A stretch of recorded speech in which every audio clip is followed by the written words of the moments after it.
I am super excited to welcome my next guest to Off Court. He is a Serbian Davis Cup player. He's beaten numerous top 10 ATP players. He recently helped Serbia capture the ATP Cup. He's currently ranked 23 in the world, and apparently he's awesome at Counter-Strike. It's my pleasure to welcome Dušan Lajović to Off Court. Hey guys, pleasure to be on board. Thanks for the great introduction. Dusan, thank you so much. I want to dive right in and ask you, I want to see if I can take you back to your early days. You started playing tennis at 8 years old, and I want to know how did you get into tennis? Who introduced you to that? What were your first impressions of tennis when you started? Yeah, I was a little bit late coming into the tennis because usually the kids start with 3, 4, 5, but I went to play football like every other kid in Serbia. In my city, there was not an age group for 8-year-old. And one day I was with my parents in a tennis club which had a pizzeria, and we went for a pizza actually, and there was just a tennis court there in front. And the coach who was working there just said, come on court, like play a little bit with the balls, whatever. And then they said, like, we have a tennis school and whatever. So as soon as I started, that was it. I've never stopped. And I went to 2 football trainings afterwards, like years later, and it was too many kids at the time. Like you hit the ball every 15 minutes. So I saw that it's not for me.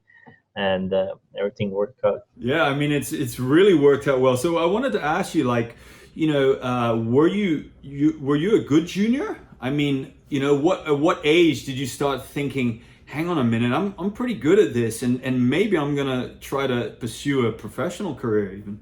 Actually, I was very bad in juniors, so it's not a best, I would say, part of my tennis career. But I started a little bit later coming in. Then I started playing well in under 16, like on a country level, and under 18 I played juniors, I played ITFs, but I was ranked like 130 in the world, so it's not something you want to tell your kids about. But it doesn't matter, because I don't think that the junior tennis is really a picture of what kind of player you're going to be as a professional, and everyone's road is different. So I don't see this as a necessary potential for you to go pro.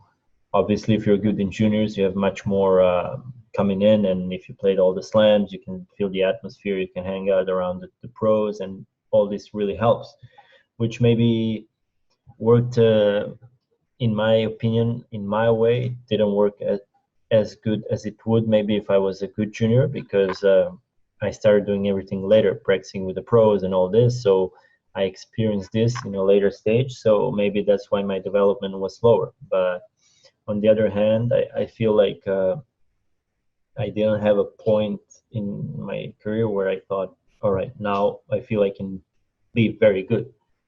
Through all my career, I was just like, okay, it would be good if I'm a little bit better. Then I started playing futures. You get one ATP point, you're 1,500. Then you see the guy who is ranked 900, and you feel like it would be so good to be 900. Then you get there, then you see the guy ranked 600. You feel like, oh, look at this guy 600. It would be so good to be seated in the future, whatever.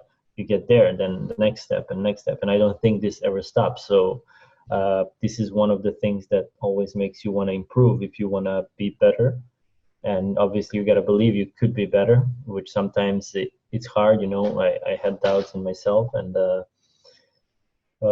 there were times where I thought maybe I'm not good enough, but then again, you need to put the things in perspective and see your qualities and see what things you need to improve. And at the end of the day, if you give your maximum, doesn't matter what ranking you finish, because you gave your maximum, and that's the only thing that matters. And this was I would say it was progressively improving through my whole career, and I never had that like big jump in one stage that really shoot me to the stars.